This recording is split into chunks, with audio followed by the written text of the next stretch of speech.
I'm going to run through a couple of things up above in the nest. A couple announcements, as always. The last recording of this space is available on podcast platforms. Also, the monthly article on for writers, the Writers Workshop on Substack is up there. If you are not subscribed to my Substack, you can and get that article dropped into your inbox once a month, no cost. Additionally, we've got the Film 3 space tomorrow. We're going to be making some announcements over there. If you are interested in the developments in the Film 3 space here on Twitter, you're welcome to hang out over there.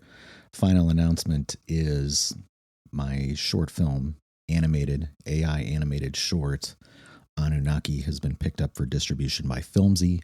If you have a Roku device, you can watch it on your television via the Roku OS or set-top box and get Filmsy, and then search for Anunnaki, and it'll come up. It'll surface. The instructions are right there in the images of the tweet. Some of the stuff I'm doing currently, I'm working on an article for, it's more of an essay. It'll come out in September. Trying to pound that out because it keeps growing as our writing does. It continues to extend into unforeseen places. I've got one alpha reader on it currently who's been giving me feedback, very familiar with the topic, thankfully, and able to be incredibly insightful. That is the ideal, I think, to get good feedback at such a preliminary stage. And I mean, some of this stuff is just notes. It's not even legitimate prose yet, or editorial copy, however you'd like to phrase it. Really just kind of thinking onto the page and putting notes there and getting ideas back.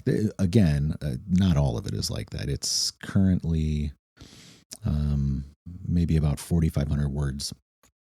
I think it'll probably get over 5. It might get closer to 6. We'll see.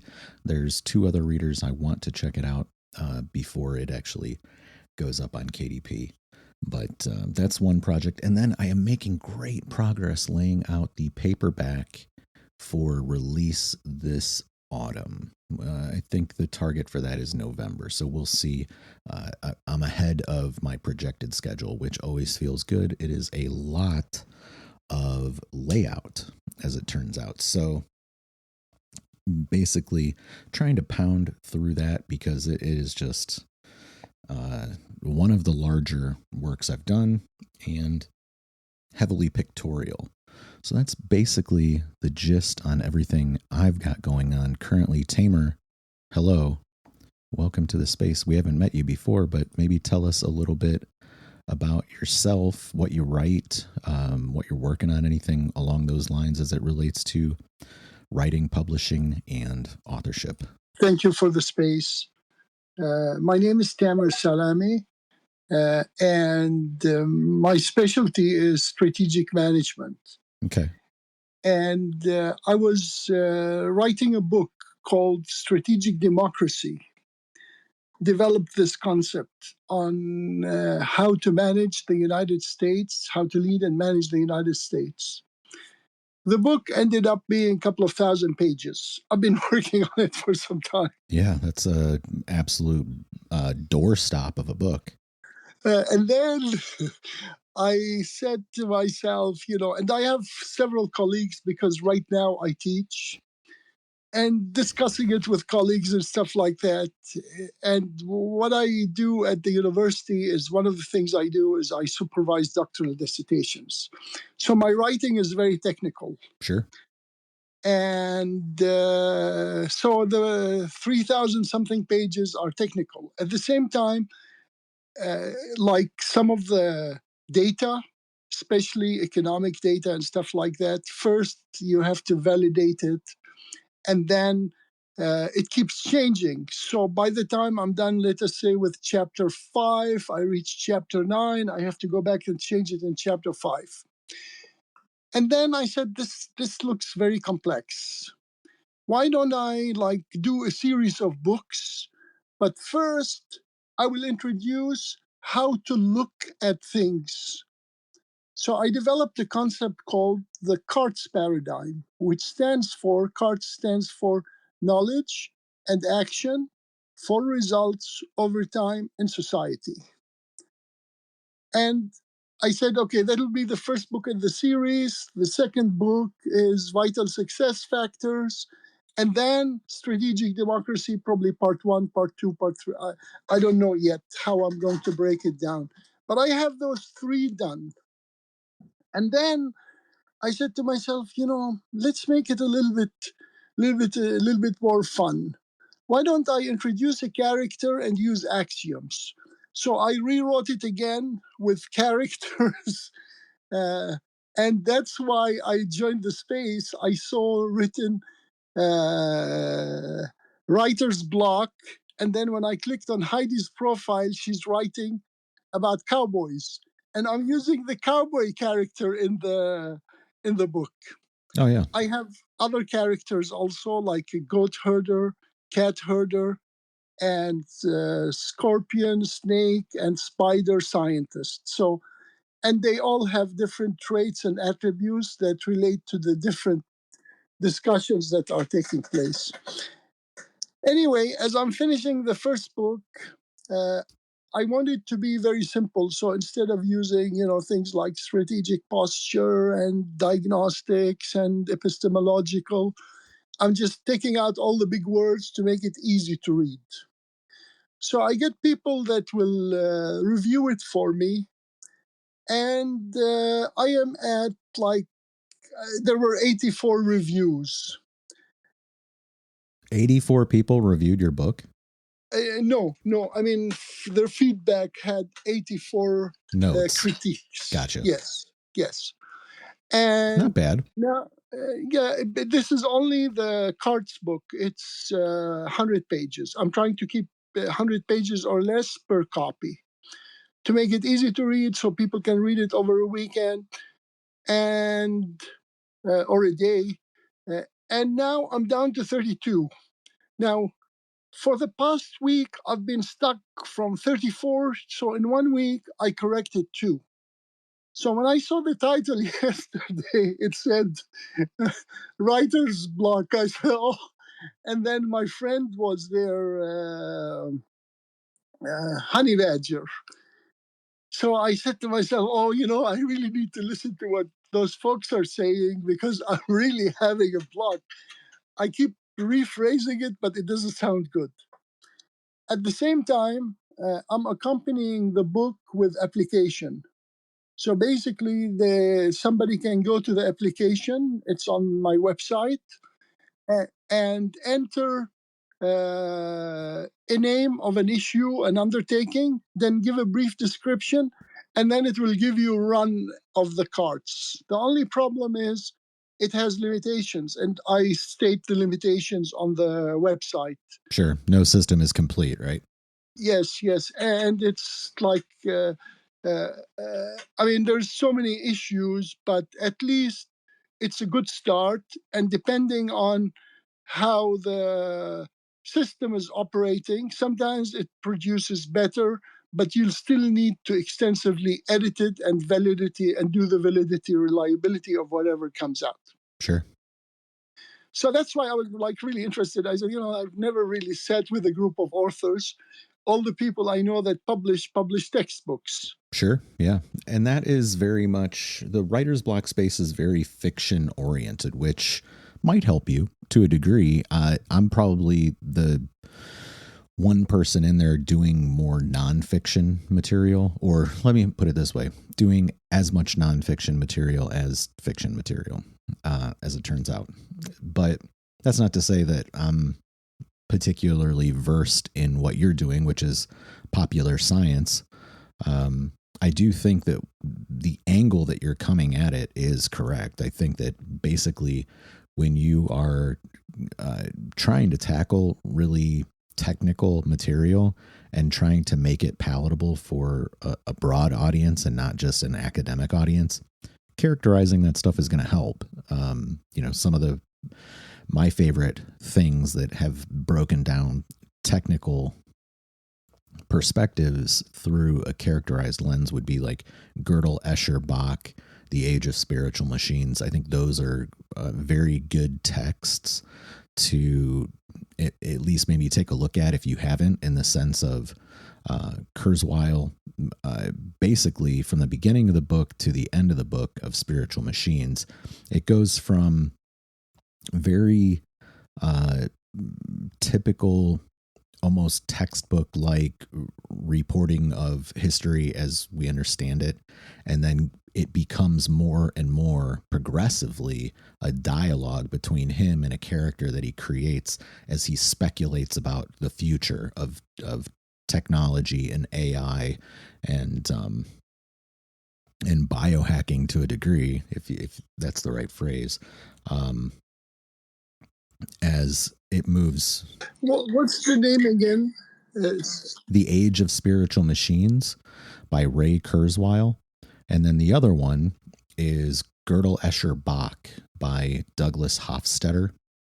And that one, it's also about AI, but it is going through a lot of philosophical perspective on AI and the science that had been done up to that point, which was the late 70s. And what he does is, before the technical segment of a chapter, he has a prologue for each chapter where he basically introduces the concepts, the technical and scientific concepts of the following chapter through allegory, using a handful of characters, basically in dialogue. And, you know, I'm not saying that those are good models for you, but you might see how they do some of that stuff,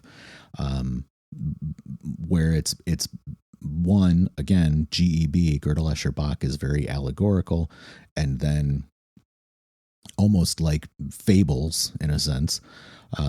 And then the other one, the more recent one, Age of Spiritual Machines, really is, you know, he's having a conversation with himself essentially through this character as he speculates on technology emerging over the next 100 years, basically. And at that point, I think it came out in 98 or 99. Some of his predictions have been fairly accurate over time, and you know how accurate he will continue to be, I think is still a topic of conversation in general. It does get referenced even now, even though that book is over 25 years old. People still look at him and his writing as you know, landmark works in the conversation at large, I would say. So those two would be ones I would recommend to you, in the sense of just seeing how, I mean, Gödel, Escher, Bach won a Pulitzer Prize, and Age of Spiritual Machines was, you know, a very, very popular book for what it is and the time that it came out. What awards it might have won, I'd have to look up. But both of them I consider to be good books and examples that are akin to what it sounds like you are trying to do.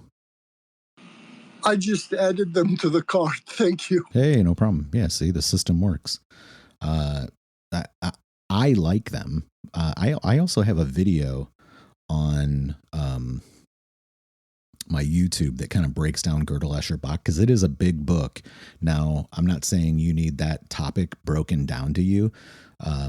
You might only end up reading the prologue chapters where he's doing the allegorical material to basically lean on the example of you know, his style there, and not so much the content of his message. That might not be interesting or valuable to you in any sense, but that side might be. And again, in the Kurzweil stuff, maybe you're not interested in the, you know, his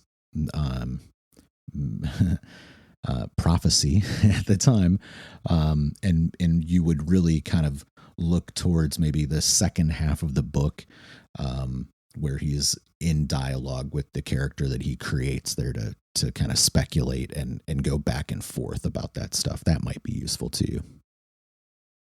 Yeah, thank you.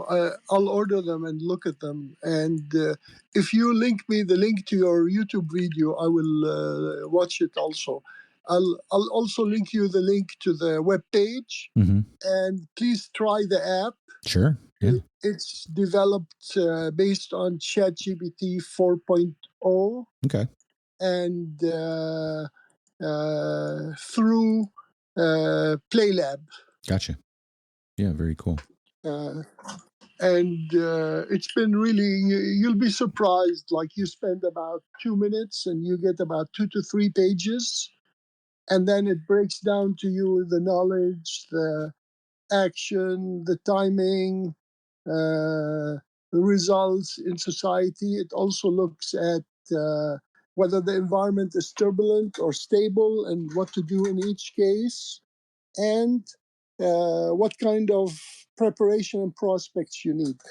Now, now, of course, all this will have to be validated, and I say that there because it's based on LLMs and prompt engineering.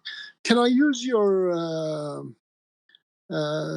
what do you call it? The top thing, The Jumbotron. Nest? Yeah. Go ahead. Share it up there. Yeah, feel free. I want to share with you something that I've been doing an experiment with my son. He studies IT. Yeah. And you might put it in the comments too if you want. Okay. So basically, this is testing over 2 years. Let me see how to put it in the comments also. Yeah, whatever you like. Copy link. Yeah. I don't really speak very much or post so much. I listen a lot. Yeah. Actually, I mean, I won't go over it right now, but it should be in the Jumbotron in a minute. Yeah, it's already there. I see it. I've got it pulled up on my computer. And basically, over 2 years, I asked the same 3 questions. Good. And they have still errors. The second year, which is this year, 25, the 4 of them provided more material, yet it wasn't comprehensive enough. And the third question was about how to improve. And they all provided generic, boilerplate kind of improvement taken from either marketing or motivational research. You can trace the origins of it quite easy. But the thing is, the more data we have doesn't mean more accurate we're going to be. Number one, there's a whole list at the end of, first there's slide 3, I believe, is advantages and disadvantages. Yes. And then the other one is critical success factor. So like in my area, I find a lot of errors. Now, I have friends that write programs all day long, and they love all this technology. In my area, I find a lot of errors. Actually, the first year Copilot referenced my website. Oh, nice. And in my website, it says the father of strategic management is H. Igor Ansoff, but they couldn't tell who the father of strategic management is. Yet it was in plain day sight, and they referenced the page. So, the second year it was corrected. But this is like to be careful when using the LLMs with the results. Now, with fiction, it's different. But when it comes to things that have to do with potential causing harm, it's very dangerous to pursue it by saying, "Oh, that's what it provided me," especially if you ask it to give you judgments or things like that. So this is the kind of writing I write, like what I just posted and put in the Nest. And I'll text you the web domain. I don't want to put it yet. Yeah, it's fine. In public, but before I'm done, I don't like to put stuff that's. Well, it is what it is, Don't sweat it. Yeah, that's not complete, but I'll text it to you. I mean, I'll DM it to you. Yeah, no problem. So you basically publish mixed fiction and nonfiction? Well, I wouldn't say I publish mixed fiction and nonfiction. I would say I have works that are fiction and I have works that are nonfiction. Okay. So my first book was sort of a journalistic, photojournalistic piece on the Columbian Exposition, if you're familiar with the 1893 World's Fair in Chicago. I do a similar thing with national parks, and then I've done I've done 2 books on marketing. And then over the last handful of years, I've started to get more into fiction writing, like short story material, and starting to kind of build out that side of things, which is, again, very different than nonfiction. But at the same time, hopefully, if your nonfiction is good, you're telling stories over there. And it sounds like that's something that you're concerned with. It's kind of mixed. I'm only applying the cowboy to just give it a taste of something else other than this is knowledge, this is results, this is action. So I give examples from the livelihood of a cowboy. Mm-hmm. Grit of the cowboy.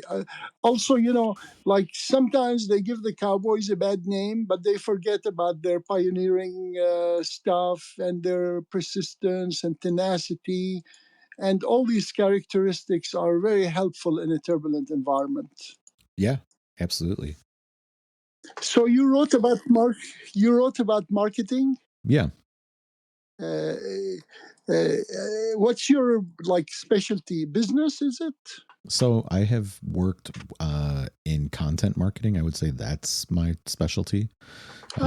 Content marketing, promotions, like brand promotions, things like that, over the years. And on the content marketing side, I would say, very much multimedia branding and putting your message thoroughly and continuously between multimedia. That would be more or less the trajectory for my career in that side of things. And it's, worked with a bunch of different companies all over the map, food, Nice, healthcare, nice. technology, you name it. I've probably worked something related at some point, food and beverage, nightlife, entertainment, whatever.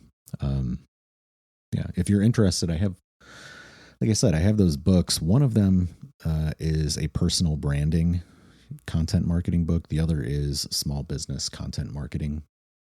So it might be something you're interested in. I'm looking it up. Sure. I mean, I can link it to you. I don't have my computer linked to my phone. I don't like to link them. I'll tell you about this why later. I don't want to. It's all good. But real nice meeting you. It's.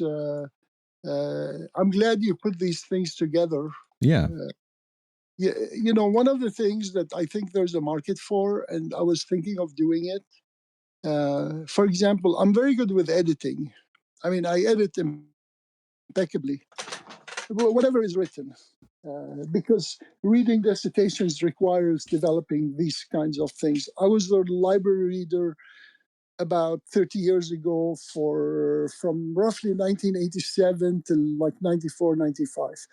Library reader, what you do is you basically read the dissertations and report back to the committee and the student regarding the methodology. So you have to really be very meticulous. So I had bad experiences with a couple of publishing companies. Okay. How long have you been working on this material, just out of curiosity? Because, I mean, it is extensive. The material I started in 93. Okay. Yeah. But I was actually using it for business in the beginning when I had a real job. I was using these approaches and things for businesses, so I never published them, and then about maybe 10 years, 15 years ago, I started saying, okay, if we apply some of the solutions of the models we develop in business, we can solve a lot of societal problems at lower cost and a faster pace. And that's when I started thinking about writing it, and then I started writing it. And over the years, it just became gigantic. Yeah. And I have different versions of it. That's what you were saying. So it's kind of like sometimes I get overwhelmed. It's like paralysis by analysis and overload combined.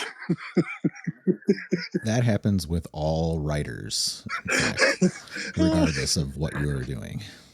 So I got stuck like on these, like, there is only one, almost a page or a page, let us say, and 32 and 31 actually, one I have to rewrite totally, and 31 I have to tweak, but they're not coming out correct. And for almost a week, I've only progressed in terms of two.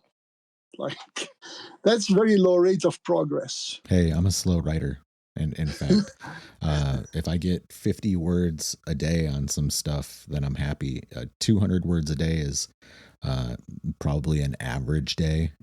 Occasionally, I get up to 1,000 words. That's why I always say, like, do I have a novel in me? I don't know. It'd take an incredibly long time for me to put together a novel. It's commendable when people do, in my opinion.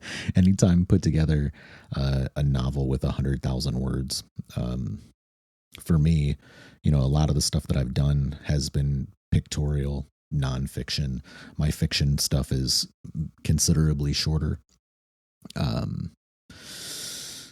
In the sense that just the amount of deliberation and research that I put into fiction makes it take a long time. So I'm not, I haven't quite hit the 30-year mark on stuff. I do get it out the door a little faster than that, but at the same time, I mean, I put out that branding book in 2021, I think, and I had started kind of the kernel of the idea had started in, say, maybe 2016 or 2017. And I had one idea and then scrapped that idea almost completely and had to rework it around a new framework of the 10 steps thing. And that helped a lot, but I didn't necessarily scrap everything that I had. It just forced me to go back through and break things apart and compartmentalize them in this new fashion. So I mean, it is what it is. I wouldn't sweat about that as long as you get it done, right? That's the goal. Yeah. As long as you have the time and everything else is going well, it's all good. This is like, if you like marketing, there is a topic that has been ignored and misrepresented. When I was doing my master's in England, one of the courses we took was industrial marketing. Mm-hmm.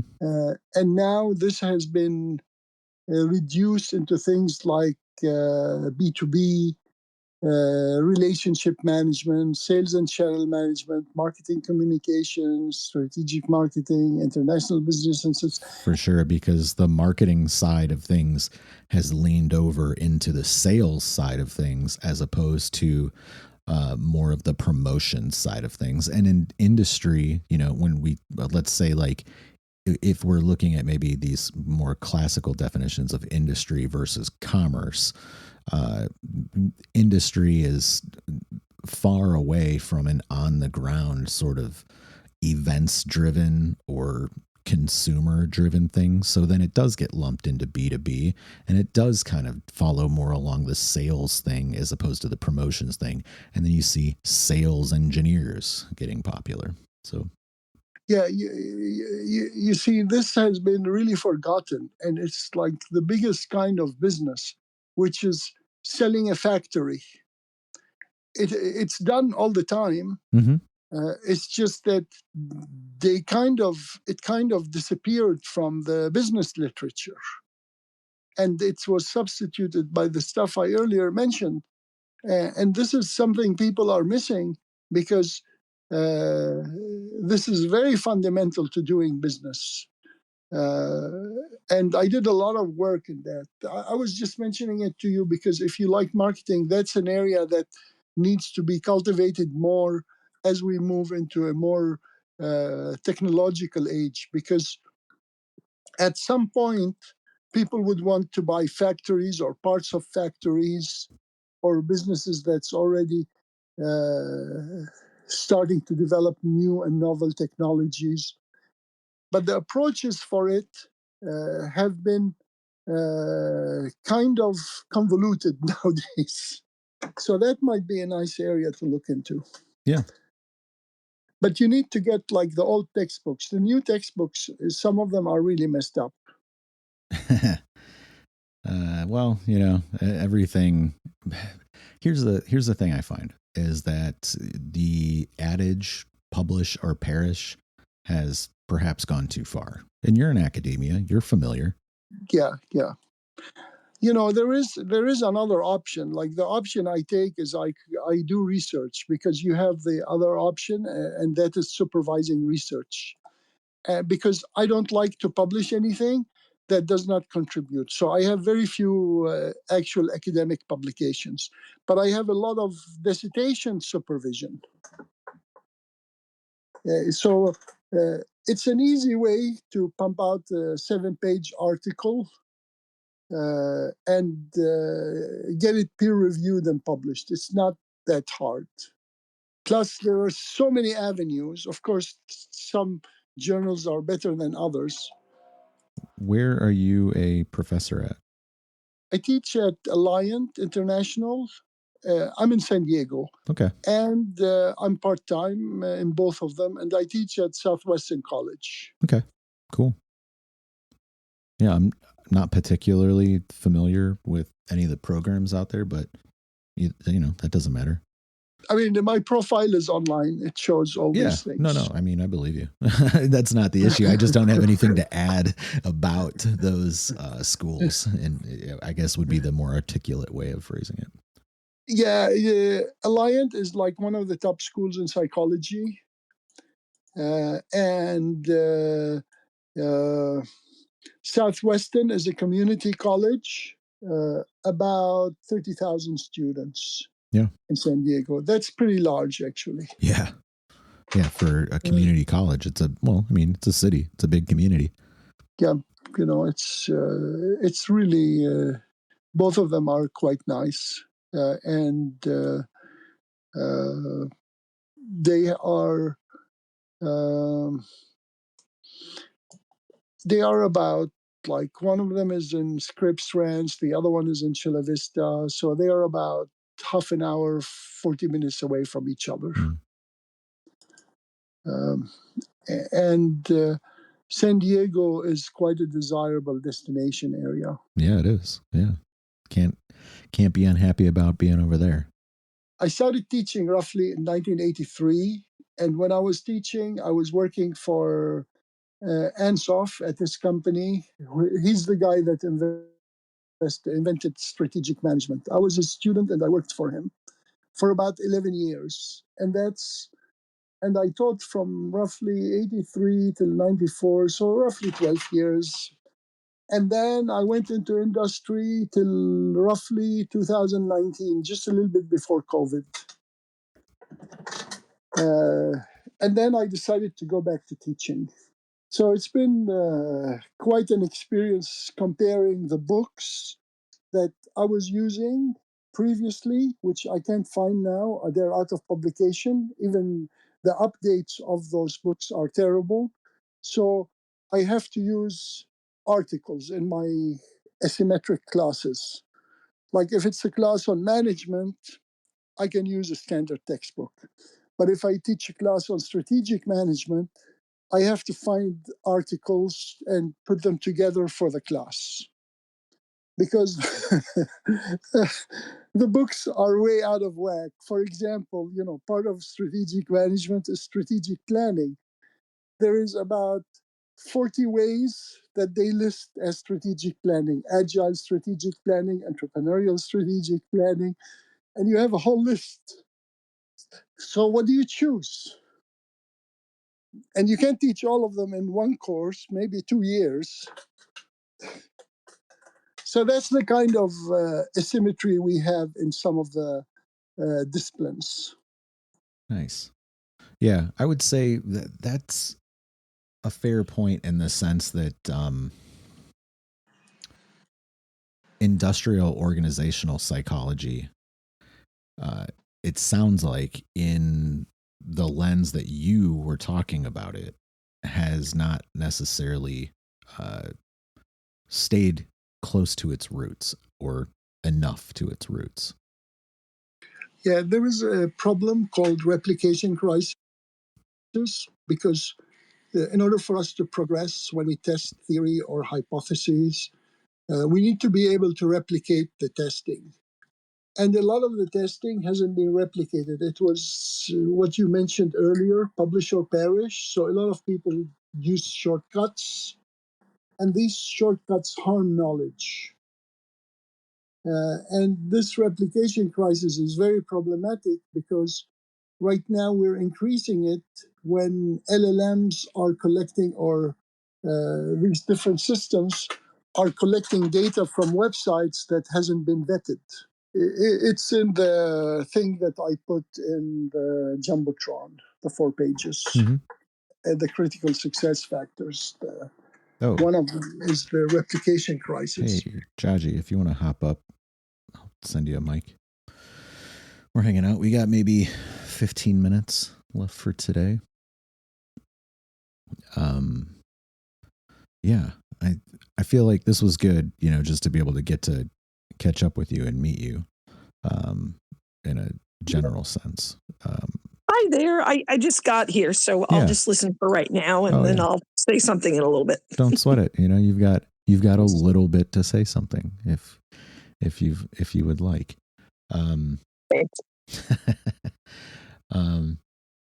Yeah. So Tamer, correct? That's how you pronounce it. Yeah. He had showed up at our space on yesterday, but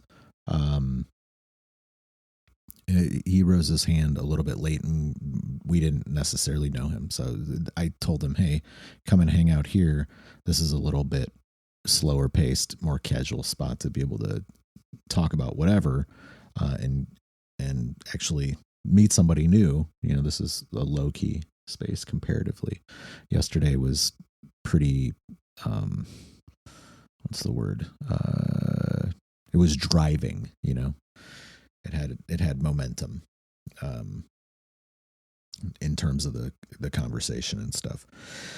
So yeah, he's just been kind of laying out what he's been working on, and I was giving him some examples in regards to putting technical material through the lens of characterization. I gave him a couple examples about that. And again, you know, it's tough when you're doing stuff that is arguably, you know, academic and dry material that is scientific, you know, to put it bluntly, to make it, to connect it with a broad audience.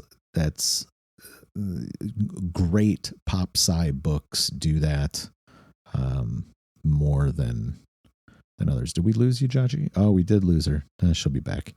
But yeah, that's, you know, just a recap, some of that.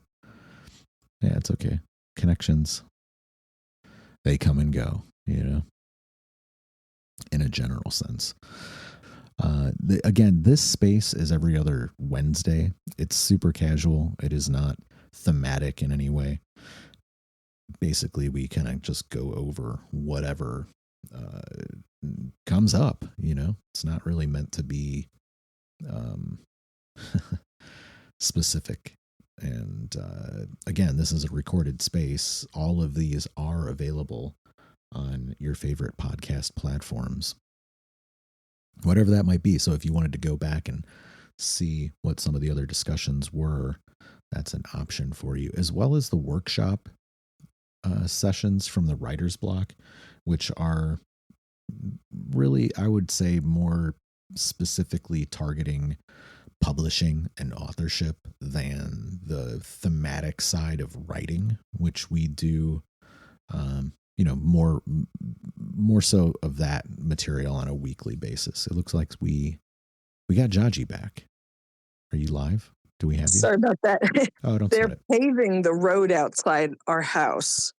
And I have a autistic son, and normally he's picked up at the door, and they called me, and he's perfectly capable of walking back from the corner, but they were afraid to let him off at the corner, so I had to run out. I lost the Wi-Fi. I lost the connection. So, how is everybody's writing going? Today I was working on notes and feedback on an essay I'll put out in September. So that's, I can't say I did a lot of writing, but I was basically kind of rolling through the material that I have and trying to tighten things up and make adjustments. I guess I would say I'm probably, let's say, liberally, I'm 75% of the way there on it. That sounds great. What about you? What were you working on? Well, I haven't actually had a chance to write in 2 days because I asked that question on Twitter about whether men read and what they read, and I got what's now 18 pages of recommendations. I've been trying to organize it into something I could put online as a recommended reading list, but it's kind of daunting because there's so much. And I had to write an introduction for anthology. So I got those things. Well, I got the introduction done, which I'm grateful. And I've gotten some of the organizing of this list done, but I really need to put it aside and actually work on my book tonight. What are you working on book-wise right now? I'm working on a Regency fantasy romance called The Heirs of Reykjavik, or Lady Cordelia's Dilemma. That's a mouthful. Come on. That's what the old names. You're going to make us say that whole thing the whole time? Every single time? No, it is called The Heirs of Reykjavik most of the time, but Okay. it's an old-fashioned style title. Yeah, that's good. But it takes place in the same background as my books of unexpected enlightenment. So there's, the same magical setup, the same odd social setup where there's no Christianity. So everybody worships the Greek gods, but they're people who previously worshiped Christians before they forgot them. So the whole orders of the Greek gods are a little odd, and I have to kind of I forget to put the into the background, so I have to go back through occasionally and go, wait, they don't have that. I have to use a Greek god. So working on that. I'm getting close to being done with it, and I'm really eager to get to the second book before I leave for Scotland, which is one the second book's involved with. But it's coming along. It's frustrating, but it's fun. No, you're prolific. For additional context, Jaji has been in the writing and publishing industry for, I don't want to date you, a while, Thanks. She's experienced. She's been around the block a couple of times, and that's why we appreciate her insight. Also, yeah, if you want, Jaji, if you're familiar, and if you tweeted it out, I don't know if you did, she's got a new article up today on cover design, which might be useful. Yeah, do you know how to share it into the nest? I'll try. Okay. I have a lot of trouble every time I try it. I think I'll try to see if I can figure it out. I bet you can.